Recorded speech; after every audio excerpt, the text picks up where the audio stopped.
like not athletes. I make friends with everybody. Like I'm trying to make friends with everybody. So like I have a kid in my class named Tyler.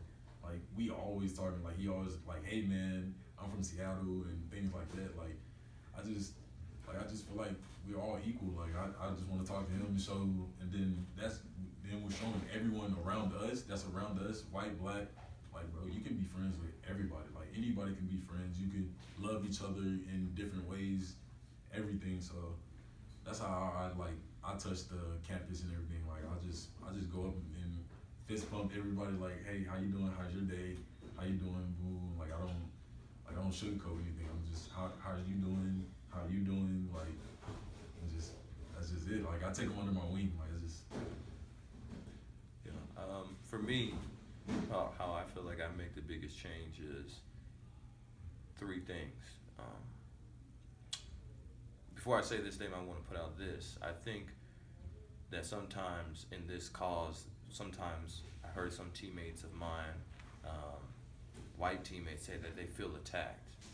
And I want to say this out there so you can put this out there, that not all white people are bad. I've had some great white people out there that have helped me to get to where I am and helped me to get a seat at the table to make the change, like President Foster and John Marshall, where I get to go talk to senators and I get to go talk to the Attorney General to make changes for this. So I think that example of me being with those people who sometimes not many people of color get to talk to is one way of change that I can do. Showing that black kids, like you can go and you can talk to these people and they'll listen and actually make change. The second one is around campus and around school, just being free and open to talk about any situation and not get mad about it. Because once you get heated and ignorance comes out and a prideful mindset comes out, and that's when people divide.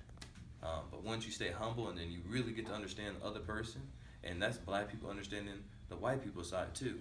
I was working at Chevy and they had all white employees, but I went to each and every single one of them and I understood where they were coming from. And I have a dude named Andy there. He's a big time country kind of guy. And I was like, I'm going to go out there. Yeah, I'm going to go out there and I'm going to go shooting with you. I'm going to go fishing because I want to learn more about what you do.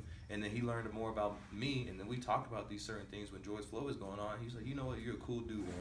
And I want more people or more white people to understand that he's not just a cool black dude. He has a person and he has a name. Like he's a cool dude. He's Aaron, not just a black guy.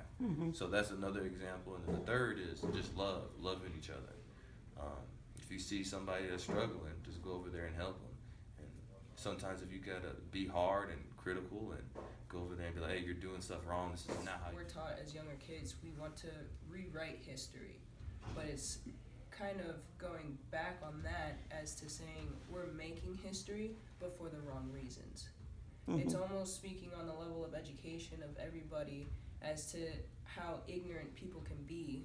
In the case that you said, they called the cops because a black family was moving into their neighborhood. It's a free country. They can move in wherever they want, but the fact that it was next to them, they became so idealized with the fact that, oh, I can't be associated with them, or this is really like making me uncomfortable. It speaks onto how people truly think as to what really is right and what is really wrong. Because they definitely helped me by fully understanding where we're coming from. Like they can understand from how we were raised, from how we were grown up, and how our moms talk to us and how their moms talk to us. They're all speaking the same language.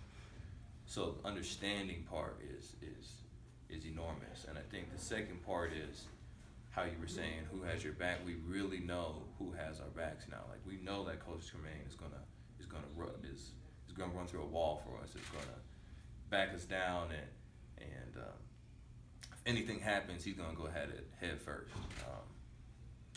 Not saying the coaching staff before didn't do that, or they didn't try, or like not saying that they weren't trying to do that, but now we definitely know that we have our backs, and then we also have culture. Teammates can go up to the coach's office and hang out, and then be able to really like mingle with your coaches and have a friend relationship, not just a coach and degrade the player type of membership.